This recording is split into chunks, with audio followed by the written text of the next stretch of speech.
pong pagprotekta, yung pong pag-iingat ng Diyos sa iyo na naglilingkod sa Kanya ay naranasan. Naranasan ko ito ng katulad kaibigan. So kung naranasan na nito, dahil sa kanilang pagtatapat, dahil sa kanilang paglilingkod, dahil sa kanilang pagsunod sa Diyos, kung tayo ay naglilingkod at sumusunod sa Diyos, walang pag-aalinlangan yung proteksyon sa pag-care ng Panginoon ay isa sa amin. Amen?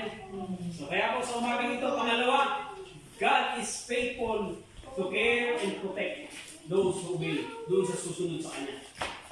Yun po.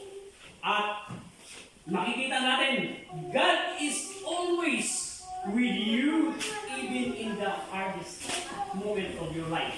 Ibig sabihin, doon sa pinaka-critical na sitwasyon ng buhay mo, gusto kong makita ng kwentong ito na ang Diyos ay sasamahan ka, na ang Diyos ay tutulungan ka, na ang Diyos ay hindi ka lalayuan, na ang Diyos ay ikukubli ka niya ng kanyang kapangyarihan para hindi ka mapahamak dahil nakita niya kung paano ka naglingkod sa Kanya.